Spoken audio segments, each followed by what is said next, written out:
Criamos con afecto. Criamos con afecto. Por nuestro desarrollo integral. Criamos con afecto. Criamos con afecto.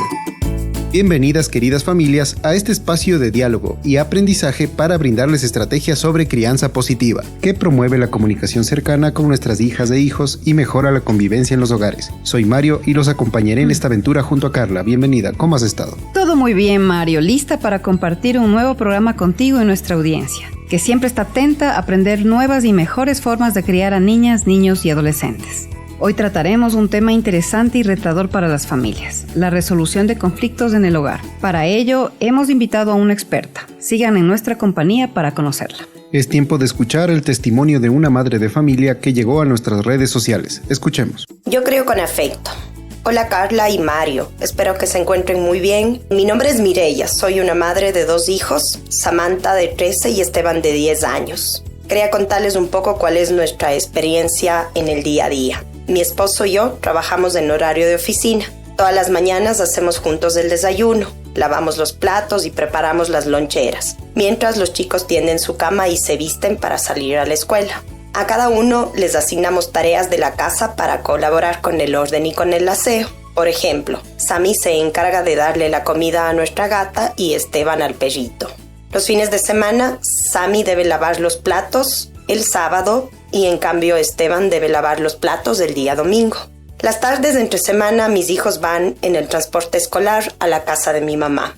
Ella les da el almuerzo y los acompaña hasta que llegamos a retirarlos. El problema es que mi mamá fue a nuestra casa un fin de semana y se aterró de ver que los chicos tenían tareas asignadas. Se puso a hacerlas ella y frente a mis hijos nos dijo que somos unos padres desamorados e irresponsables por no hacerlas nosotros. Ahora mis 2 hijos dicen que quieren vivir con su abuela porque ella sí les quiere y no les permite hacer ninguna tarea en casa. ¿Qué me pueden sugerir ustedes frente a esta situación? Gracias por contarnos tu situación, Mireya. Al parecer se trata de un conflicto de autoridad. ¿Qué opinas, Carla? Efectivamente, Mario. Las abuelitas suelen ser muy consentidoras y a veces impiden que sus nietos realicen actividades en el hogar pensando que esa es forma de quererlos. Vamos a preguntarle a nuestra invitada su apreciación sobre esto. Damos la bienvenida a Fabiola Narváez, socióloga, máster en matrimonio y familia y entrenadora en disciplina positiva. Gracias por aceptar nuestra invitación, Fabiola. Muchas gracias, Mario y Carla, por tenerme aquí. Más que como profesional o todos esos títulos, a mí me gusta venir a compartir como la esposa y mamá de 3 varones que soy. Tengo un hijo de ya 18 años, otro de 15 y el otro de 11 años. Entonces es desde esa experiencia que vengo a compartir.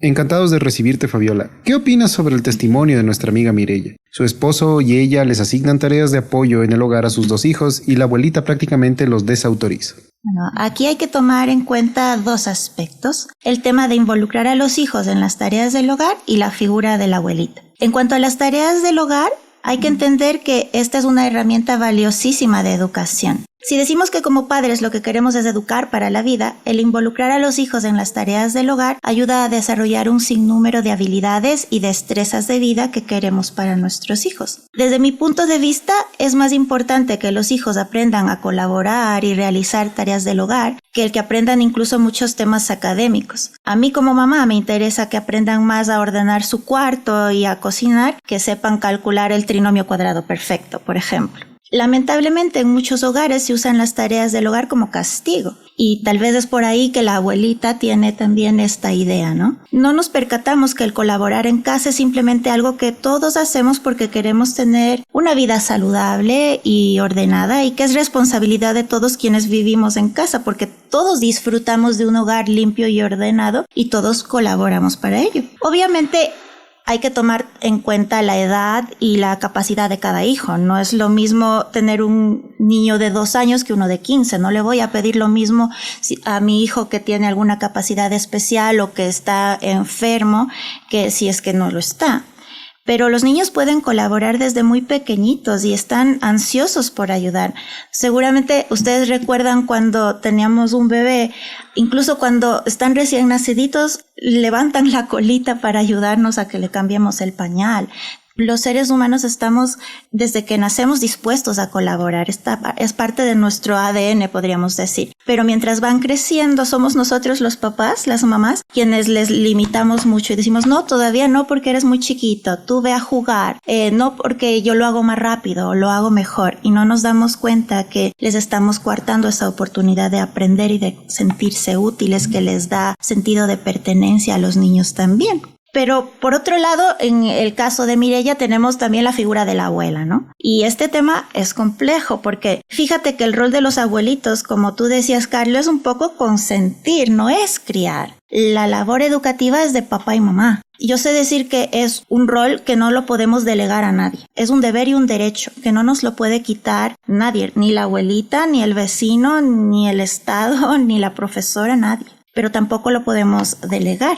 Es nuestro rol. Y el rol de los abuelos es apoyar, pero también es consentir. En el caso de Mireya, como en muchos hogares, debido al tema laboral, los abuelos, que como vemos es un rol muy importante el que ellos juegan, se ve un poco tergiversado porque también le pedimos que asuma roles que quizá no le competen. El hecho de que la abuela pasa con los niños varias horas y ayuda a su hija, le puede hacer sentir que tiene derecho o la responsabilidad de opinar y de intervenir. No lo hace por desautorizar. Lo más probable es que lo haga movida por el amor y por lo que ella realmente considera que es lo mejor.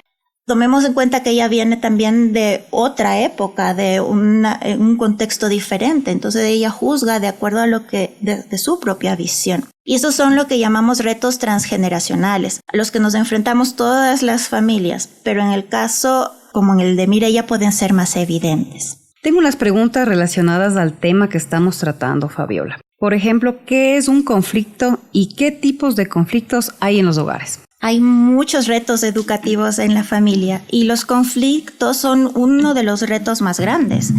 Un conflicto es un desacuerdo, donde existen visiones u opiniones diferentes o contrapuestas, como en el ejemplo de Mireya, tiene visiones diferentes de lo que es la educación o lo que es mejor para los hijos, la abuela y ella y su esposo. Cuando hablamos de conflictos, siempre nos estamos refiriendo a relaciones interpersonales. En el hogar pueden existir conflictos de todo tipo, entre hermanos, en la pareja, entre padres e hijos, con los abuelos. Todas las situaciones inimaginables se pueden dar ahí en el hogar. En la familia, los retos que surgen tienen que ver además con la etapa de desarrollo en la que se encuentran los hijos. Tenemos retos cuando son bebés, cuando entran a la escuela, en la época de la adolescencia y también en la etapa de vida familiar, cuando una familia recién se está constituyendo y están, no sé, recién casados o recién tienen un bebé y entonces dejan de ser 2 y empiezan a ser 3, cuando nace un nuevo hermanito, en la etapa de vida familiar cuando empiezan los abuelos, los padres de uno a envejecer y nosotros tenemos que hacernos también cargo de ellos. Entonces cada situación de la vida genera conflictos.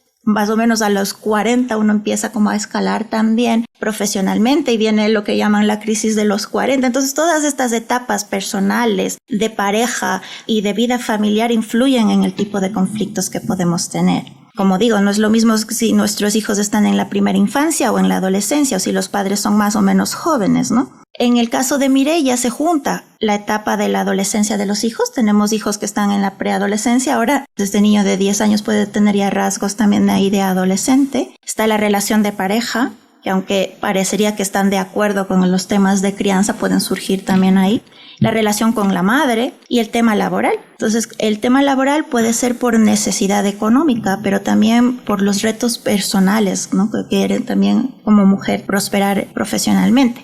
En esta etapa de la vida familiar, como decíamos, suele ser justo el momento de escalar profesionalmente. Y también en este caso de Mireya no sabemos a qué se dedican, cuál es el tipo de trabajo o su profesión. Y el tema de la conciliación familiar y laboral en las familias de hoy es un reto muy grande que causa muchos conflictos. Y como vemos, o sea, al final todos los retos o los problemas que tenemos en nuestra vida tienen que ver con relaciones interpersonales y en el hogar están ahí todos. ¿Cómo podemos hacerlo? ¿Cómo podemos abordar de manera positiva los conflictos que surgen?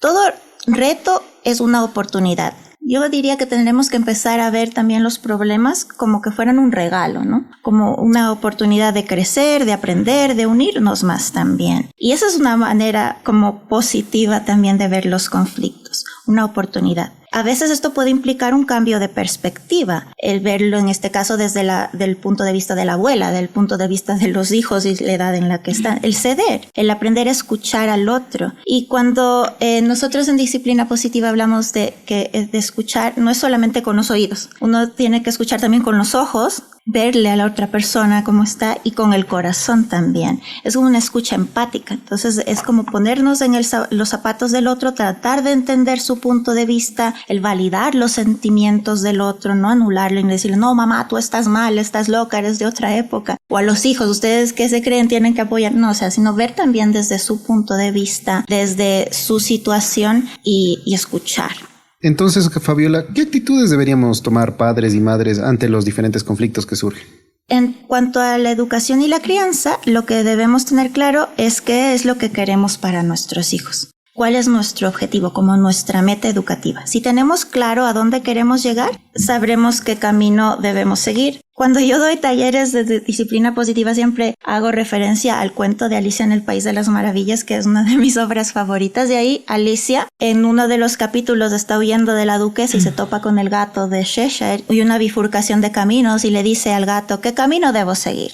Y el gato dice, ¿a dónde quieres ir? Dice, no sé a dónde quiero ir, a cualquier lugar. Entonces el gato le dice, bueno, entonces cualquier camino te sirve porque cualquier camino te va a llevar a cualquier lugar. No, es que yo quiero ir a un buen lugar. Bueno, pero ¿a dónde quieres ir? Como Alicia no sabe a dónde quiere ir, esa conversación empieza ahí a no tener ningún fin y ella se cansa, coge el camino y se va. Pues yo sé decir a los papás que no debemos ser como Alicia, que no sabemos qué es lo que queremos. Nosotros tenemos que tener claro qué es lo que queremos. En el caso de Mireia y su esposo, por ejemplo, ellos quieren hijos colaboradores, quieren hijos ordenados, responsables, gratos, solidarios, que sepan trabajar en equipo, que sean resilientes, que no se frustren fácilmente, qué sé yo. Y si tienen esto claro, ellos saben que entonces implicarlos en las tareas del hogar les va a ayudar a desarrollar esas habilidades y características. Yo no digo que esto sea sencillo, ¿no? Y que sus hijos van a estar encantados ahí de tender la cama y de ayudar a hacer la comida, de limpiar o dar de comer al perro. No es su prioridad, o sea, tienen 10 años, tienen 13 años. La prioridad no es el orden de la casa. Para la hija de 13 años, su prioridad en su cabeza estará que la fiesta con la amiga. Y para el hijo, su prioridad será que quiere una consola de videojuegos para Navidad. No es limpiarle al perro. Y como mamá, tenemos que saber eso y entender eso. Pero también, yo sé que si le va a ayudar a desarrollar ciertas habilidades, ciertas destrezas para la vida, voy a invitarles o voy a armar de tal manera la dinámica familiar para que ellos lo hagan, ¿no? Aunque la abuelita me critique, aunque me sabotee de cierta manera y mis hijos quieran y digan que mi abuelita me adopte. Entonces, al tener claras mis razones y mi objetivo, como mamá, como papá, podré tener más argumentos también para de una manera amable y firme conversar con la abuela desde el validar sus sentimientos, de entender su punto de vista, pero buscar una solución. Siempre enfocándonos en buscar soluciones, no culpables, ni hacer historias, sino en la solución. Excelentes tus recomendaciones, Fabiola. Para terminar, ¿cómo tú crees que influye el manejo de conflictos en la etapa escolar? Bueno, habíamos dicho que los conflictos van variando también de acuerdo a la etapa de desarrollo de los hijos y de la etapa de vida familiar.